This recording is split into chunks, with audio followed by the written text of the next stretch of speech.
Hi, this is the bad boy, Joey Janela, and you're listening to the Going in Raw podcast. Joey Janela always goes in.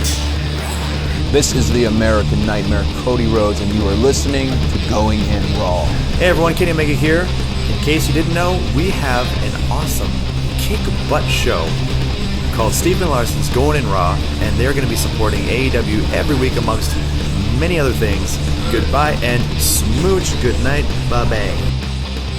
Hey, friendo, Steve here. And Larson. And welcome back to Going in Raw, the only pro wrestling podcast you need to be listening to right here at youtube.com/Steve and Larson. Available wherever podcasts can be found. Also available live on the Twitch for our recaps after every show. Like right now, we have 272 people all really antsy to hear our thoughts about the musical number we saw in AEW completely out of left field. But before we get into that, quick reminder, Friendo Club TV. If you haven't checked it out yet, you can do so by becoming a $5 a month and up patron at patreon.com/Steven Larson. Throwing us a Twitch sub here at the Twitch, twitch.tv/Steven Larson, becoming a YouTube channel member. 5 bonus episodes every week. You, me, and Alex C., the mod. Our mod, Alex C. Yeah. Played the Ghostbusters extension for... Man, that was a lot of fun. For Rocket League. It actually was a ton of fun. I want to try that again. Now we have a new story. Can we get a win with the third man, brother? With the third man. Not just the third man, but in the Ghost... We have... It's a limited window that they have for that thing. So... Time is a ticking. Time is the fire in which we burn. Oh no. Oh, where'd you go? Oh no. There I am. There you are. The Unsolved Mysteries Uncle back. Leo head was on the screen. I got to change that to I got to just take a still of this and then, use that. Do this. There you go. I'll just take that and plop that in there. Anyways, there you go. So that's what everybody wants to talk about, obviously, because that really came out of nowhere. You got that right. It was it was amazing and stupid and silly and great. I mean, there isn't an adjective that doesn't work for it. You disappeared again. It was so great. My video keeps on plunking out. There we go. I mean, I'm the wrong person to ask about it because I don't like musicals. Oh yeah, across the board, I could admire because it seemed like that was done live, like even the vocals.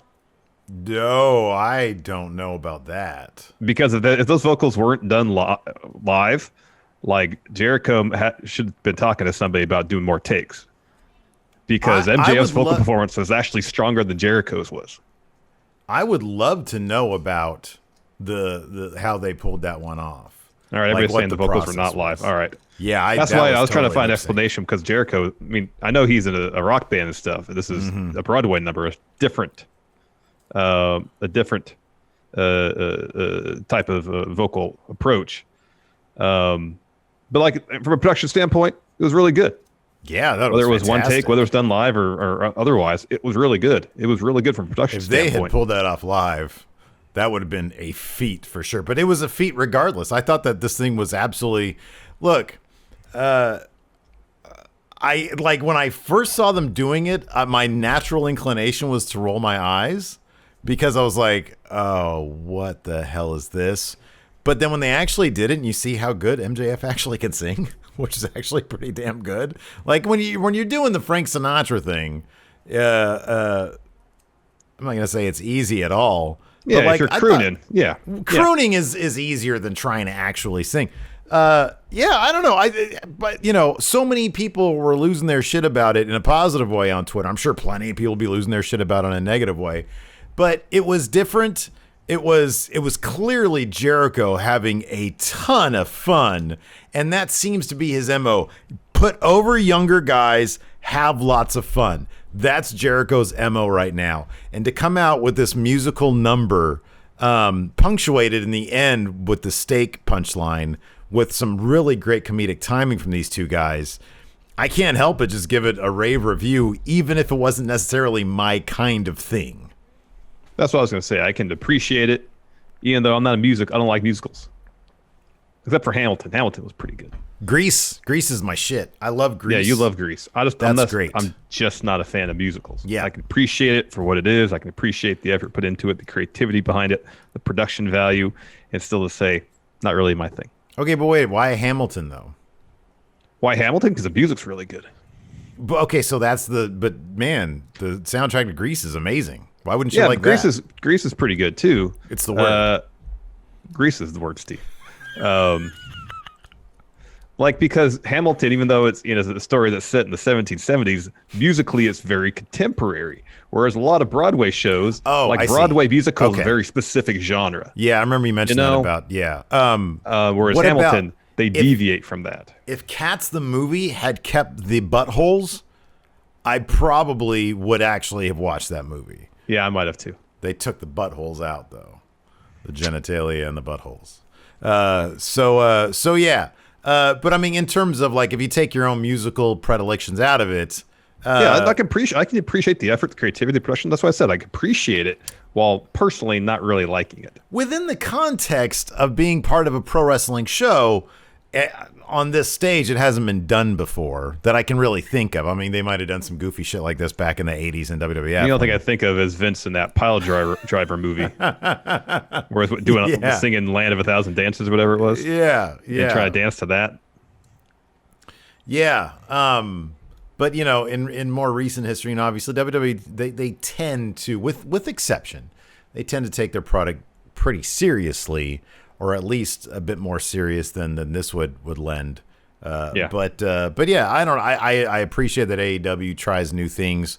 I did roll my eyes when I saw it, but then I was like, oh wow, this is pretty great, because you see Jericho, he's having a good time, and MJF was giving it his all, and that's kind of a ballsy move for somebody at his age with his kind of momentum to then go and do a musical number. That's pretty great. That's, all respect to that guy, because I imagine there's probably plenty of people who'd be like, that's going to kill my character. Oh, that's going to kill my character, Character assassination, It's character assassination, But no, kudos to those guys, because I don't know. Yeah, I thought it was pretty. It was really well done. It was well done. Just not my cup of tea. Yeah. Speaking. Otherwise, I thought it was a really strong episode of Dynamite tonight, dude. Yeah. They keep teasing some sort of cleaner-esque turn for Kenny. Oh, yeah. His entrance was amazing. It was amazing in that it really wasn't that like those We had a game show theme that preceded his actual theme song. The cleaner girls were so half-assedly dancing. It was like intentionally trying so hard. Like it was like intentionally trying hard to be a spectacle and failing so hard at being spectacle, which it just seems like Kenny right now. Kenny basically is a tryhard right now, because he's like, he's criticizing Hangman. He's trying to devalue Hangman, talking down about tag team wrestling. It's hilarious to see him do this. And of course he, killed Sonny Kiss in seconds. Yeah, Justin Roberts basically list every one of his accomplishments as a singles wrestler. Yeah, and he didn't mention the tag team, his tag team accolades, which is pretty funny too. So I thought that was good. Yeah, I thought I'll be honest, even I thought that Eddie Kingston and Mox, I thought that, the very simplistic nature of how they helped build that this week was really effective. I really like the video. I liked Eddie on commentary tonight to push that as well. That was really strong stuff, and we can just start from the beginning and I'd say apart from one scary moment, Fenix versus Pentagon was as advertised. Fantastic. There were two scary moments tonight. The second one I actually missed because I guess I turned my head, or I don't know, Alabama was throwing a ball at my head or something. With Reynolds. But yeah, we got to talk about AEW keeping these matches going when these guys are all effed up. We'll talk about it in a sec, but first let's start off with Wardlow versus Jungle Boy. It's a good match too. Yeah, really fun match. We know the story of this one's going to be Jungle Boy trying to chop Wardlow down because he's big man, although he's only like 6'1", according to Wikipedia, which is like, really? I figured he'd be like at least 6'3". But according to Wikipedia, I mean, I guess in relation to most of the other talent in AEW, he is. Because even Cody mentioned that tonight during his interview, he said, "Well, yeah, this is kind of a light heavyweight company." Hey, that's a great way to put it, though. I put on extra weight to squarely move up into the heavyweight realm, and then he referred to himself as the giant killer of AEW. That was pretty funny. Yeah. Slow down a bit, Cody. No, I like that. I really hope that they would have gone full bore when he came back with that. Like, he had the dark hair, taking himself very seriously, and then he continues that route. Oh, I'm the giant killer. Well, Darby Allin clearly is not a giant, so that's going to be... Neither is Orange Cassidy. Yeah, good point. So anyways... Now, like if Cody dubs himself the giant killer, now he goes up against anybody who weighs 190 pounds or less. Mm-hmm. Yeah, pretty much. For all future TNT title matches. Well, maybe for some matches he can add a comma. He's a giant killer. Anyways, so yeah, there's a really crazy... it was like a top. Does Wardlow his F5? Does he call that? Who doesn't somebody call theirs the F10? He calls it F10. Okay. Yes, the F10. So he goes for a top rope one, and in a really scary, but they pulled it off properly. Jungle Boy was able to counter that to Arana, and then after that, Jungle Boy got like a double knee stomp from the top onto Wardlow. That was pretty cool. But in the end, Wardlow basically just threw Jungle Boy into the air for a F10. Got 3 off that, so he advances. Oh, the bit on the ramp where Jungle Boy was going for the slingshot DDT and Wardlow catches him and then F10s him back on the ring and then F10s him again. That was great. That was good stuff, yeah. Wardlow's fun to watch. Yeah, he's coming along pretty well. After that, we get a Kingston Mox recap, and it's announced here that they'll have a match at Full Gear, an I Quit match for the title. And then they both drop promos tonight, really hyping up why that I Quit stipulation means something. Actually started with this recap, because Eddie's been going on, I never got eliminated from the Battle Royal, and I never quit. When I faced you, Mox, I passed out, but I never quit. So Mox is up first with his promo, says, hey, I used to love Eddie Kingston. Mox says, I keep a tight circle, but he loves Eddie's integrity because he never changed. But now he doesn't know who this guy is. He's whiny. And then Mox says, I'm not going to apologize for grinding, working, wrestling 1,000 matches, making money to make a better life for my family, a life that I never had growing up. He says he's embarrassed by Eddie's response to his loss. He's going to end this at Full Gear. He's going to make Eddie say, I quit. And he's going to beat him until he gets his friend back. Or he ends him. Yeah. Yeah, I thought this was really cool stuff. It was short, effective.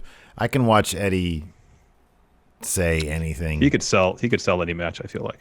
Yeah, for sure. After that, we had we had like 3 minutes of the Kenny Omega show, the Kenny Omega spectacle. We mentioned this already. He had a couple of dancing ladies with their brooms because he's the cleaner, and some really cheesy but music. he's not full on cleaner yet. I mean, yeah, it's a reference to it, but I mean, clearly he's not. No leather jacket, no aviators. I don't know what he considers the delineation between, is he the cleaner? I think it's just trolling people because people want the cleaner back. He probably wants to do something new, but he's just trolling them. But yeah, he has like this game show music that's playing, and meanwhile he's like silhouetted in front of a screen or behind a screen in one of the tunnels. Yeah. So anyways, Joey Janela, because of the COVID positive incident with the collective, he's quarantined for 14 days, not necessarily because he's been tested positive, but because I think he wrestled a guy who was tested positive, so they're staying safe. So Sonny Kiss was his replacement, but it didn't matter because Kenny Omega destroyed Sonny Kiss in moments. V-trigger, one-winged angel. Yeah. That's it. And then Kenny with the most arrogant, lackadaisical pin and the look on his face. After the match. Yeah, good stuff. Well, then he goes over and checks on Sonny, helps Sonny up, raises Sonny's hand, and then kind of awkwardly gives Sonny a hug before leaving. Yeah. So... Who knows where this is going? I missed the very beginning of this. So you mentioned this already, the Cody and Arn interview. Well, before that, there was a brief little Orange Cassidy interview. I didn't. Okay, Or he was asked about the time limit draw, and he just says, "Well, sometimes call goes your way, sometimes they don't." Mm-hmm. And then he's asked about preparation for his match against Cody next week, and he says, "Well, we're on to Cincinnati," and Tony says, "No, it's gonna be here in Jacksonville," and Cassie just says, "Whatever." This is what it is. Anyways, Cody and Art interview, so they're arriving at the arena. Cody's asked about a rematch against Orange Cassidy. Cody says he's not surprised at this rematch. He's surprised how quickly it's happening, how quickly AEW wanted to happen. Says there might be a stipulation added. He says Orange couldn't win last week. Doesn't see him winning next week either. And then Dasha asked him about why he put on 14 pounds of muscle, and that's when he said that he wants to shift squarely into heavyweight territory because AEW is more of a light heavyweight promotion, essentially. He says he's basically AEW's giant killer. He mentions beating Archer, Brody Lee, so on, Wardlow. But he says, today it's my day off, so I'm just going to sit and watch this AEW title tournament because he can't be in it. Mm-hmm. He says, today I'm just going to be an EVP. It's my day off. Which is it, Cody? So after that, we had an Eddie Kingston this was good. Video. Yeah. And he was like, he talked about how great his family is. He said Moxley would want to beg. Moxley's going to end up begging WWE to take him back. He said, you know what, man, you're right. About all those things that I've become, bitter, a snake, a liar. He said, I can't look at myself in the mirror. I hate who I've become. But you know why? He said, I had to become those things. Because when I wasn't those things, it got me nothing. Because the ends justify the means. And he said, I quit match. I never quit at nothing in my life. You're going to have to go to a deep, dark place to get me to quit. He says, that's where I live. I live in that place. Yeah. So that's pretty good. That's after that, we had his best friend, Penta El Sato M, versus his hermano, Ray Fenix. Eddie was on commentary for this. And with the exception of the moment where Pentagon clearly got knocked out. I'm sorry, Fenix clearly got knocked out, which I don't know, man. I don't know about that. I mean, clearly he was able to.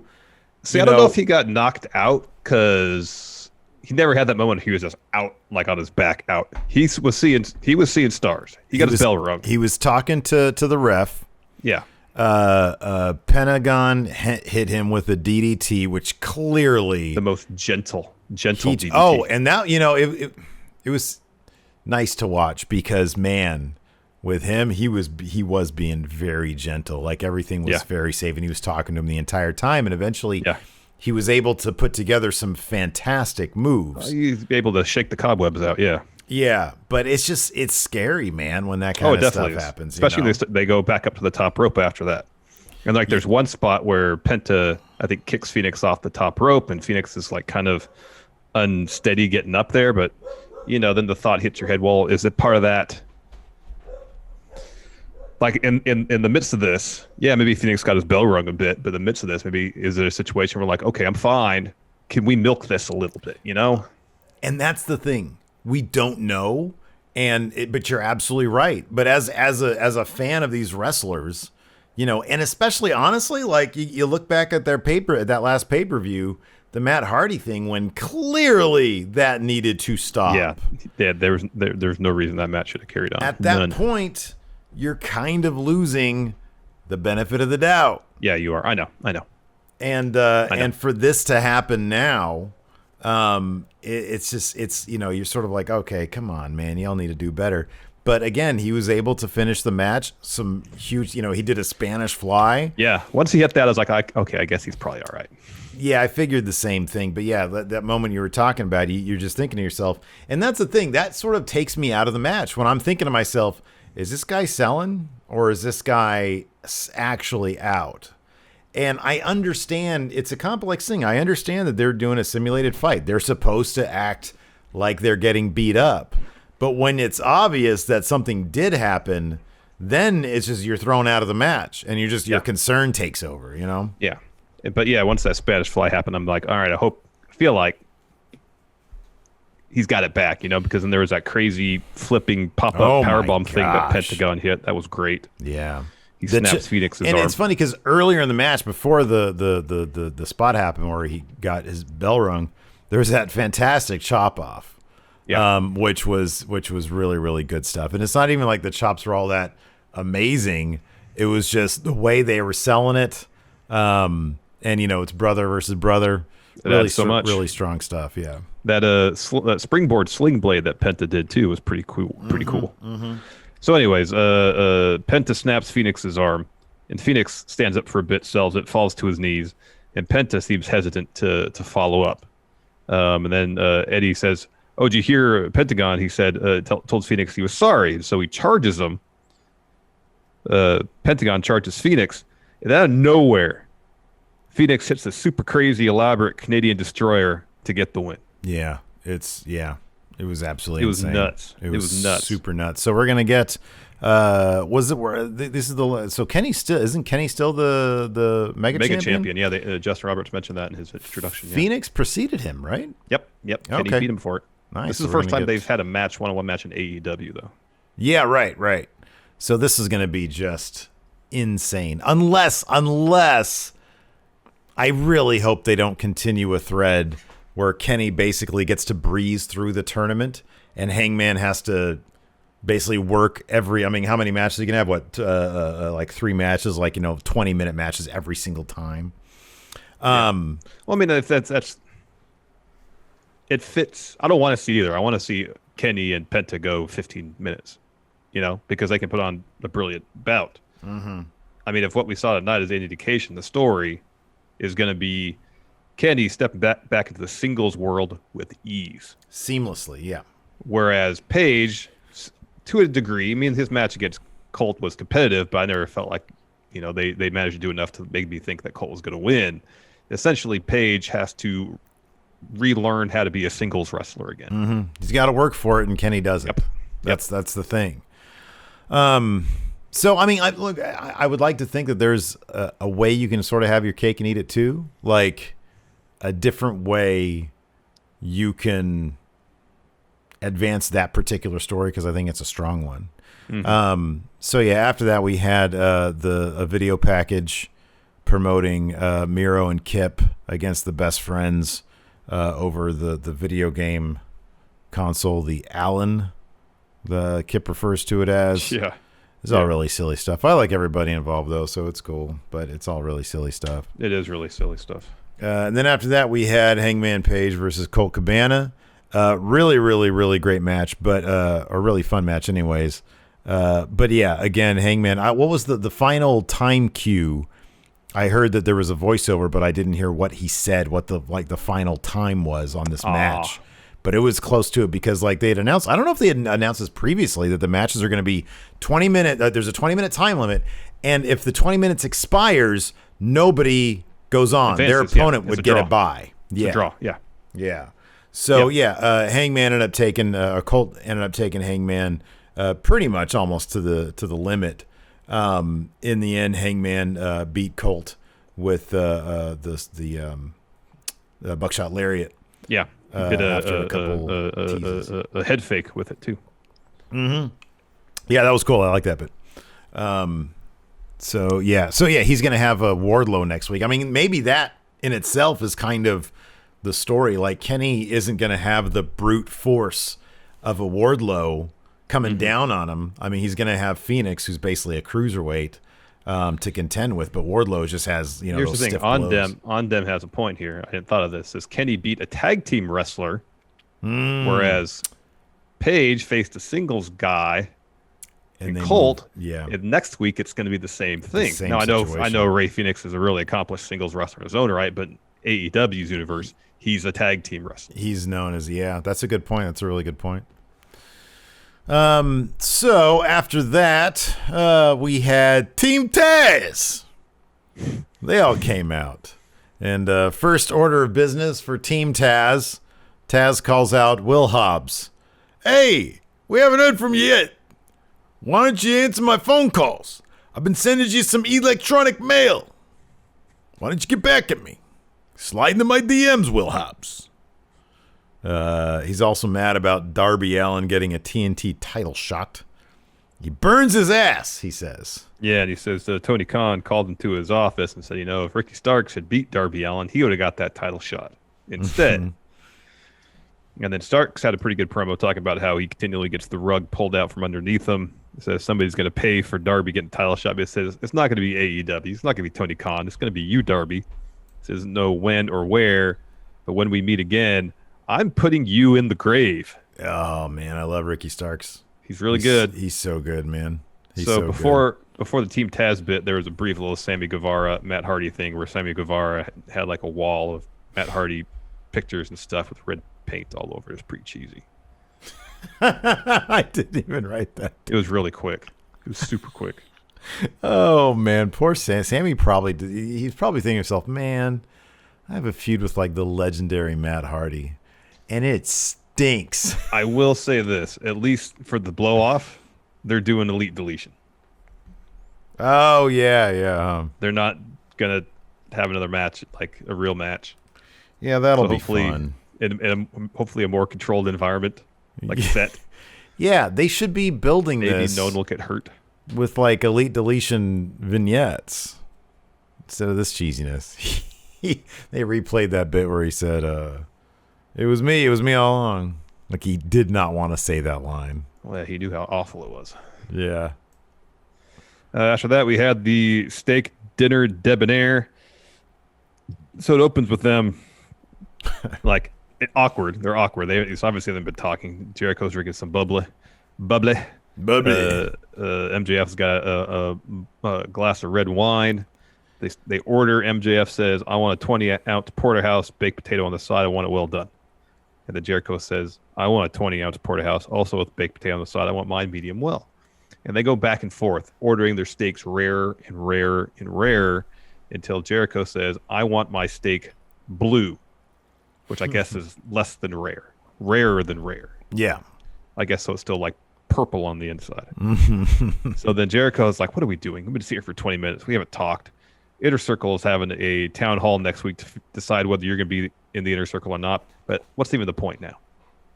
And then MJF's like, hey, we're the two top stars in wrestling. Why not work together? The Le Champion and the ratings ruler. Jericho says the rating ruler sucks. The name sucks. It's got as much chance as getting over as Orange Cassidy. And they both say Orange Cassidy at the same time. And then MJF's like, see? Imagine us working together. And then they get up, they start singing, the curtains behind them part. There's some dancers behind there. It's a full-on musical number. It's essentially Me and My Shadow, that song, with the lyrics rewritten to reflect current AEW storyline. Yeah. And it was really well produced, well done. Yeah, it was, it had like the steady cam and or the dolly, whatever they put it on. And there was some funny couplets in there, a couple funny lyrics. The lines were funny, and this would not have worked if there's no way Jericho was ever going to be self-conscious about this thing. I guarantee it was his deal. Oh yeah. But MJF was like what, 24, 25, something like that. At that age, with the amount of success he's had, to put yourself out there and not come off like, I'll never forget. It's the funniest thing to see how far he's come. But Snoop Dogg and Nothing But a G Thing, or even Deep Cover, the videos for those, he's looking at the floor the entire time. He doesn't know what to do with his hands. And it'd be easy for somebody to be like, oh, this is out of my wheelhouse. I'm not into this. Yeah. But he was into it the entire time. Yeah, right. Like he just dove right in and gave it his all. Because, if he was timid, seemed timid, acted timid, it seemed like he wasn't into it, and that came across on camera, couldn't have pulled it off. Yeah, absolutely. So anyways, they finish up their musical number. They sit down, they get their steaks. Neither are cooked. And he's like, this looks terrible. And Jericho's like, yeah, this we can't eat this. We got to send this back. And he's like, yeah, we do. And they turn around and they both call for a Thelma, whatever. Thelma, yeah. Yeah. So yeah, that was good stuff. After that, we had Britt Baker versus Kylin King. Kylin King put up a little bit of a fight. The biggest takeaway here is that Tony called Britt a bee. He said she's a vindictive bee. Wow. Man, I'm really hoping that gets back to Britt Baker next week. Tension's rising. I want to hear her. That's one of my favorite storylines in AEW. Tony's going to get a sternly worded note from Dr. Baker. Anyways, Britt won this. Hit a stomp, preceded by a fisherman neck breaker. And then after the stomp, she gets a glove from Rebel. Lockjaw. Kylin King taps. Yep. Next week looks to be a pretty loaded show, too. You get Hangman Page versus Wardlow and Fenix versus Kenny Omega in tournament action. Ty Conti versus Abaddon. I've seen Abaddon on Dynamite in a while. Yeah. We get Inner Circle Town Hall, and then Cody versus Orange Cassidy in a lumberjack match, because earlier on, during an interview with Dark Order, John Silver said, like, next time Cody's around, all the Dark Order come and beat him up. So this is going to be a lumberjack match in order to prevent Dark Order from interfering. And they also announced here that Sammy versus Matt Hardy in the Elite Deletion will happen at Full Gear. Oh, so hold on a second. Zero Cool says, hey, guys, he called her the baddest bitch in AEW. I thought he said the most vindictive. Okay, never mind. Maybe I heard it wrong. I just heard him use the B word on Britt, and I was like, uh-oh. Anyways. So, yeah, after that, did Steve-O get some surgery on his vocal cords? I don't know, man. He's had a rough go of things, over the last 20 years. Well, yeah, he's sometimes as you get older, your voice just gets gruff. Yeah, maybe he used to so different. You know, it reminded me of Kurt Angle. Al Pacino. No. Why would you say that? Well, because Al Pacino used to have like a pretty high-pitched voice, and now he talks like this. His voice was like this back in the day, and now he talks like this. Yeah. Yeah, I'm saying as you get older, especially like if you smoke or something, your voice can really change. That's a good point. It made me think of Kurt Angle. He actually had surgery, like on his, I think it was like near his vocal cords, and so it affected his vocal cords. Yeah. And so I remember watching him when he came back to TNA, and it was like, if you close your eyes, you'd never think that's Kurt Angle. Now I hear him, it's like, okay, I'm used to it. But like if you listen to him when he first was in WWF, it's a completely different voice than it is now. I mean, if I didn't know this was Steve-O and I closed my eyes and I heard that voice, I'd say, oh, that's Steve-O. Because the cadence of his speech is still the exact same. He still has enough inflection. You have better ears than I do, because I never would have told. Steve-O. Oh, totally Steve-O, yeah. All right. Anyways, so he introduces this little bit with Darby Allin. Darby Allin gets into a body bag, and he just launches himself off a half pipe, a skateboard half pipe. And, probably didn't feel all that great. Yeah. So anyways, after that... main event time. Yeah, the main event time. Your main event.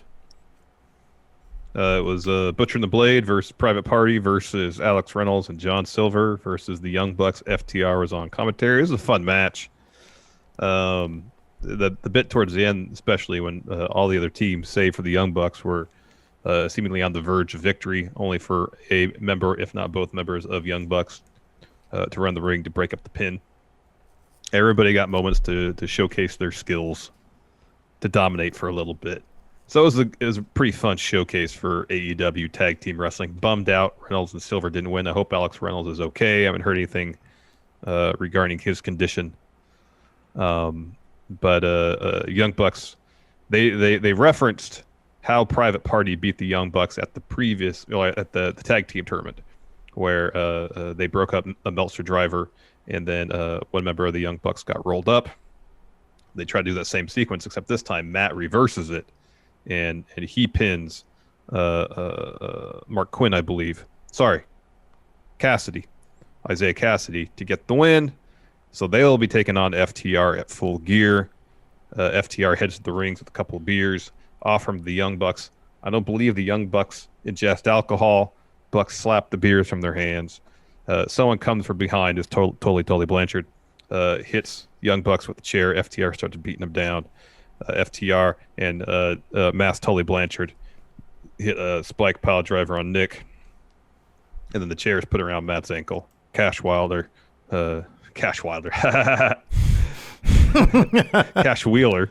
jumps off the second rope, stomps the chair, and then Tully unmasks itself. Of course, it was Tully the whole time. Oh, so G Sith. I don't know why I'm obsessing about this, but I want to get it right. G Sith said that. JR called her the baddest bitch. Yeah, and Tony called her a vindictive bitch. Anyways, I just want to see more Tony and Britt Baker. So, we got a potential update on Alex Reynolds here. R. Lopez Ortiz says just saw a video of him walking away, so he seems to be okay. Well, that's good. That's good. Okay, cool. That's good. Yeah, it says Cody. Who said this? Cody. Yeah, Jorge says Cody checked him at the end of the show. Okay, good. Good. And then, I'm sorry. Did you mention what happened after the match? Yeah. Okay. I don't know, dude. Where do you see? So we haven't talked about this. They break his leg. There are varying. The severity of a spot like this can vary from spot to spot. Sometimes they're back the next week. Sometimes they sell it for like ages. How do you think this can factor into their match? The injury angle I thought of less as opposed to the Young Bucks have been dicks of late. Mm-hmm. Super kicking people at random, so on and so forth. They haven't been nice to anybody. They're being general assholes. The beatdown they received tonight was a beatdown a babyface team would receive at the hands of a heel team. Yeah. And that was more than what I came away with it, is everything was, okay, wait, so the Bucks have been heel, kind of turned heel for what, 5 weeks now? Now they finally got their match against FTR, are they going to do the babyface turn here? I don't know. I think that I think that what is it? Full Gear is coming up. Mm-hmm. I think that Full Gear is going to be the first of probably several. I mean, I don't know. After that is Revolution in February if they stick to their schedule. They could have a title switch on Dynamite, but I think this is a long story they're going to tell. The Bucks as wannabe bad guys. Because what they're doing is very like, it's showy bad guy, super kicking innocents and throwing money at them, throwing money at their boss. It's very like rebellious teen as opposed to really bad guy. Mm-hmm. I get more acting out than being bad people. Yeah, exactly. I get the feeling that they're going to lose to FTR because of that. And then they'll have to come back. Like FTR showed them what bad guys are tonight. Yeah. And they'll have to come back unless they just do, we're going to do this story in like 3 weeks, or 2 weeks or whatever, which is always possible. It's always possible. But yeah, I don't know. It wouldn't shock me if they lost to FTR and then down the line, found themselves again. Yeah. And that's when they beat them at totally. Yeah. That would be ideal. Mm-hmm. Yeah. Make this a series kind of like the Young Bucks had with the Lucha Brothers or the AAA tag titles. That would be ideal. We got some questions here. You want to answer some, yeah? Yes. All right. A Peachy Tree here says, Steve-O is sober and no longer being preserved in alcohol. Age is catching up. Zach Droll. Do you think the match was going to be that quick if Joey was still booked? Yes. I think that was exactly the point, just given how long Hangman went. And on top of that, if it wasn't meant to be that long, like Sonny Kiss is just such a fun wrestler to watch. Mm-hmm. They would have totally taken advantage of that. Yep.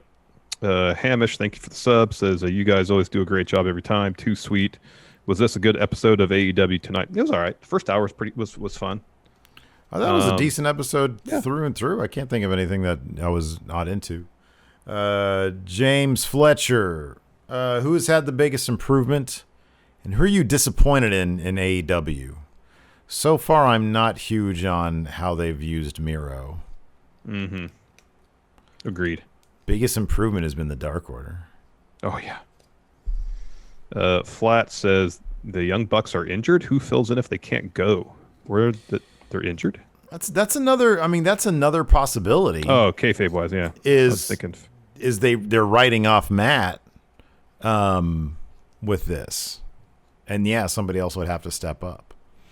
But I just don't see the Young Bucks not being at a pay-per-view. They're a very deep. It's a very deep company, but the Young Bucks are the Young Bucks. Yeah. How about this? What if somehow Wardlow beats Paige next week. Matt can't go. Hangman has to step in for Matt to be Nick's partner. Probably not going to happen, but it's not going to happen at all. It's a cool suggestion. I like the idea. That's fill-in, or he pulls double duty. Mr. Bacon, what a great name. So why was Tully in a mask? Well, I mean, there's CDC guidelines. You're around people. You're supposed to be wearing masks, social distance, so on and so forth. When the masked man first showed up, what did you instantly think? Who did you instantly think it was? I was like, who is that? And I saw him move. And I go, oh, that's Tully. When I first saw that it was a masked man, I was like, oh, cool. Is this when Spears is going to join him? And I looked at him. I was like, dude, his Spears not been working out? Because his arms are so skinny and he has an old man gut. Yep. It's like, oh, that's Tully. But I didn't think Tully was like swinging that chair. He was all up on the turnbuckle. I was like, it never occurred to me that it was old ass Tully. Oh, really? It never. I was like, I didn't know Tully could even move. That was funny. I was pretty surprised he did the pile driver spot. But I know. In fact, the pile driver spot's what really solidified it to me. Oh, that's Tully. Gareth Nicholas, which wrestler from any time would you add to the original 2000s Jackass crew? Oh, it's gotta be Joey Janela. Yeah. Or like Zandig or something. I don't know. One of those crazy guys. Shane's birthday tweet: does AEW having the talent wrestle indie shows hurt or help the show? It feels like a risk to put your talent out at indie shows where things can happen. Yeah, there's that risk. Even pre-pandemic, you have somebody wrestle at an indie show, they can get hurt and derail storylines. The same time, though, somebody that I think of the talents in AEW made their names on the independent ranks. And I kind of feel like AEW, they want to challenge WWE, but not necessarily at the expense of wrestling as a whole. You know? So something tells me that's why they don't want to. They don't want to drain the indies of all this really good talent. So hey, so long as it doesn't conflict with AEW dates, have at it. You might engender some bad will. At the same time, like the only name that really stands out to me, look, whenever you wrestle, like any wrestler will tell you, there's always the possibility of getting injured. That being said, I feel like Joey Janela kind of takes advantage of the freedom he's given because, man, he's still out there. And I'm not talking about the COVID thing, but like, when you see, what was it like his match with, was it Leo Rush maybe? I don't know. I've seen too many crazy Janela spots since he's been with AEW. And I know that's his thing. And he's probably told him, look, I still want to do indie stuff.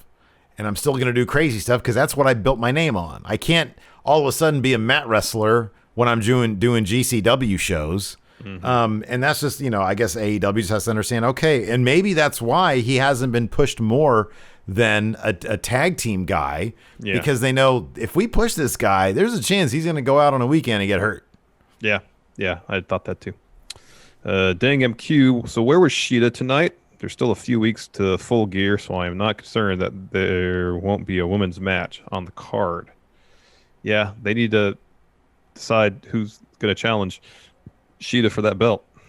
Yeah. And then start building to it. Yeah. I agree. Yeah. God, there's like 3 weeks. It's doing that much? No, it's like 2 weeks, 2.5 weeks. It's 2 weeks from Sunday. Yeah, that needs to happen. Jorge D, are all these Darby Allin videos AEW keep showing having the opposite effect? It makes Darby look like an edgy, hot topic teen. Yeah, the short answer is yes. Yeah, I will say this. There's some from a nostalgia standpoint, like I thought it was cool to see Steve-O today. Boy, those guys did some stupid shit in their day. The one with him and Pontius from Wild Boys, where they're out there like on the safari or whatever, and they're like in a freaking like lion costume when they're both in the one costume, and then like that lion or whatever it is like comes running up on them and tackles them. Dude, those guys did some stupid shit. Yeah, they did. No, I do. I appreciate, you're right. I appreciate the celebrity aspect of it because he always gets like cool celebrities. So I don't know. I think it appeals. I think it really appeals to the fan base that they're trying to reach out to. Yeah, I think so. Heel Long Heavy says Wardlow is like heel Caljack. He was doing some gut wrenches. Dog Authority figure. Sorry, go ahead. How often have you two broken out into song while out to eat? Like, Never. I don't think I've done a full-on Busby Berkeley musical type number, but like, you know, I like to hum Ray a tune. Fosse musical number, maybe. yeah. Thomas Dunnigan. What do you think Cornette's reaction is going to be about the dance number? Don't care. Crossface Chicken Stain. Will the Bucks cost Hangman his match against Kenny like he did the Bucks against Best Friend? No, I don't think so. I think Kenny's going to win, and then we're going to get a kind of amalgam of when Mox showed up on Dynamite behind Kenny. Yeah. Plus Mox's debut at Double or Nothing, where he beat the hell out of him. We're going to see the inverse of that. Yeah, I think you're right. We're going to see Mox take a one-winged angel on some part of the set. Tommy Cat, was that the AEW demo god trying to court the 50-plus crowd? Well, It's maybe. like the 60, 70-plus crowd at this point. Musical numbers like that. White Brownie, did you guys see Scott Steiner on Talkin' Shop? Did not. I saw a brief clip of it. Yeah. Willie Powerbottom. If AEW gets a second show, would you want them to do a brand split of some sort? No, I would not like to see that at all. Patrick Oliva says, didn't Joey complain that he lost his momentum when he came to AEW, and that's why he started doing GCW again? I mean, look, I don't know the ins and outs. I don't know, the behind the scenes stuff on all that. Because I'm sure there's probably several sides to whatever that story might be, if it's a story. I don't know. Jorge D says Larson carries guitar everywhere just in case a musical breaks out. Exactly. Always be prepared. Adrian C. Do we know why Penta went from Junior back to El Seto M? It's probably copyright stuff, because I think I don't know if AAA still owns the copyright to Pentagon Junior. I think they do. I think that's the reason. I think I read that somewhere. Yeah. Steve Klain, how would an I Quit match play out between the two of you? We would play Headlocks. NBA 2K20, and I would quit. You'd rage quit? I because I've done that before. Ben Mac Comhale. Do you guys think a story of Hangman joining and then leaving the Dark Order similar to Bryan and the Wyatts would work? I would want it to be after the finals with Omega, maybe as part of his journey to find himself again, because the Dark Order, they do seem to, follow him around quite a bit. I know he's had a lot of matches with them, but yeah, I could see that. That could be fun. I like that bit in the tag match tonight where Silver was trying to get Butcher and the Blade to join Dark Order. Yeah. During the commercial break. That was good. R. Lopez Ortiz says, I've shown the MJF Jericho segment to a bunch of my non-wrestling friends, and they've all loved it. Casuals love when wrestling is silly and doesn't take itself seriously. I could see that. Moses opposes. What wrestling moment did you dislike at first, but in hindsight appreciate or enjoy it? He says he didn't think Jericho was a good idea as first champion, but looking back, he claims he was just wrong.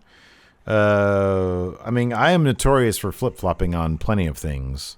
Mainly, it's like wrestlers themselves. Yeah. What wrestling moment did I dislike at first, but in hindsight appreciate it or enjoy it? Man.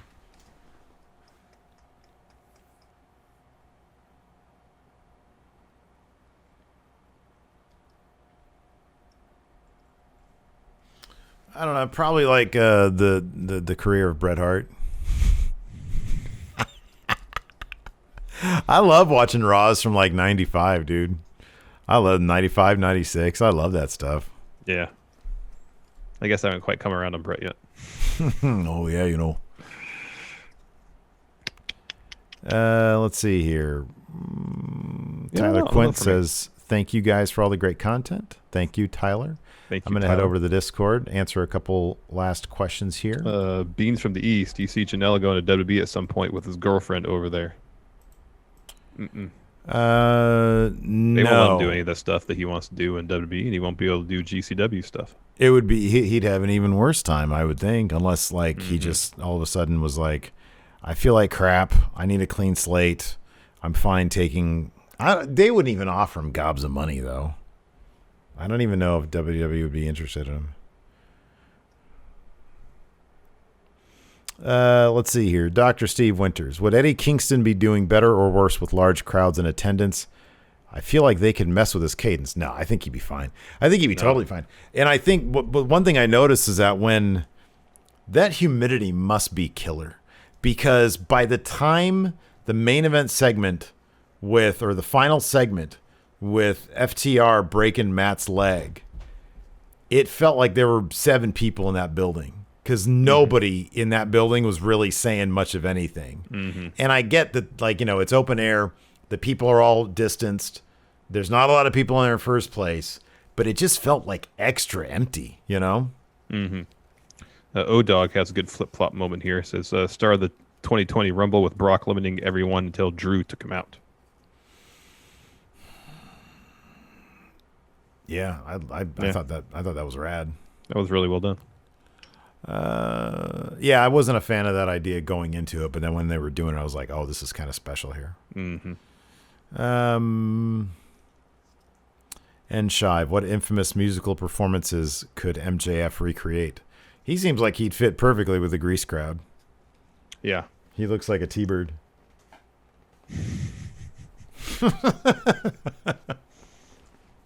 Have him do Vince's performance of Land of a Thousand Dances. Wasn't it Triple H who recreated that? That sounds pretty funny. Vince dancing like this. Yeah.